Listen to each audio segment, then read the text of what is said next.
हाँ सर, आज का जो प्रेस कॉन्फ्रेंस आपने किया इसको लेकर के थोड़ा सा जानकारी दे दिया जाए। आज 28 जनवरी को प्रिंसिपल डॉक्टर DN मिश्रा की अध्यक्षता में हमने नवादा विधि महाविद्यालय में एक प्रेस कॉन्फ्रेंस का आयोजन किया था। इसके अंतर्गत हम लोगों को ये बताना चाह रहे हैं कि 31 जनवरी को हम अपने कॉलेज में अनीश पंकज मेमोरियल हॉल में एक वर्कशॉप आयोजन करने जा रहे हैं। यह वर्कशॉप साइबर क्राइम्स इन डिजिटल एज, अवेयरनेस, इन्वेस्टिगेशन और एडजुडिकेशन के ऊपर है। चूँकि नवादा में बहुत तेज़ी से साइबर क्राइम बढ़ रहा है तो लोगों को इसके बारे में बताना बिल्कुल ज़रूरी है। इस परिप्रेक्ष्य में हमने साइबर SP और SP नवादा से बात किया। उनके आदेश अनुसार हम साइबर हेडक्वार्टर DSP से हम मिले और उनके अध्यक्षता में कम से कम 20 से 25 पुलिस वाले हमारे प्रोग्राम में शामिल होने वाले हैं। इस प्रोग्राम में एडवोकेट्स नवादा से आएंगे और लर्नेड काउंसिल पटना हाईकोर्ट से भी आने वाले हैं। तो हमारा मेन मुद्दा इस प्रोग्राम के थ्रू है कि हम उनको ट्रेनिंग देने जा रहे हैं, जिस ट्रेनिंग में हम उनको बताएंगे कि किस तरह से साइबर क्राइम्स जो आ रहा है, डिजिटल क्राइम्स आ रहा है, उसको आप इन्वेस्टिगेट करेंगे और को माननीय न्यायालय तक पहुंचाएंगे। इस प्रोग्राम में हमारे यहाँ रिसोर्स पर्सन के रूप में EOU से डॉक्टर राजेश कुमार, पटना हाईकोर्ट से मिस्टर ताबिश अहमद, पटना हाईकोर्ट से miss Prachi Pallavi, doctor Pawan Kumar Mishra central university of south Bihar से जो DSW है वहाँ पर, मोहम्मद मुजाहिद करीम खान जो एडवोकेट है सुप्रीम कोर्ट ऑफ इंडिया में, और mister Prakash Kumar cyber security और IT एक्सपर्ट। ये सारे लोग आएंगे फिजिकल मोड में ट्रेनिंग देने के लिए।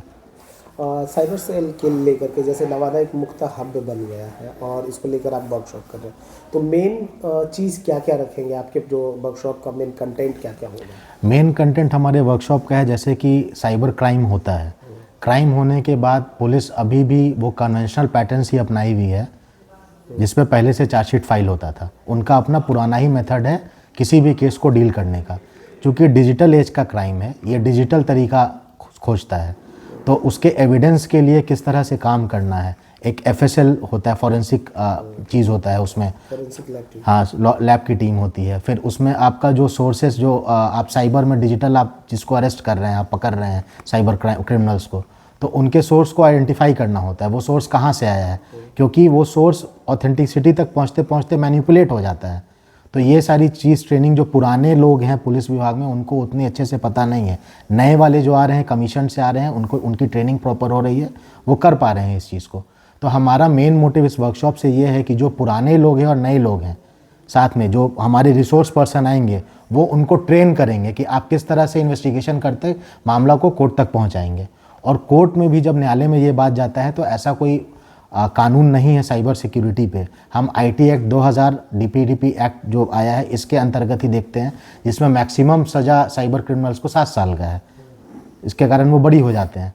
तो कोर्ट में भी किस तरह से एडवोकेट्स मामले को जज के सामने पेश करेंगे और पुलिस उसमें कैसे हेल्प करेगी चार्जशीट फाइल करके, इन्वेस्टिगेशन करके उन तक पहुंचाने में, इन सब चीज़ों पे गहन चर्चा होगी। इसीलिए हमने एडवोकेट्स और पुलिस दोनों को एक ही मंच पर एक साथ बुला करके इंटरैक्टिव फ्रेंडली सेशन के लिए बुलाया है। आप जो वर्कशॉप करा रहे हैं वो बेसिकली पुलिस विभाग और एडवोकेट के बीच में, आम नागरिकों को इससे क्या बेनिफिट हो सकता है? हमारे वर्कशॉप में स्टूडेंट्स भी मौजूद रहेंगे। तो स्टूडेंट्स हमारे स्टेक होल्डर है, वो आने वाले जनरेशन के लिए हैं, वो आने वाले जनरेशन का वो एक तरह से आइडियल है।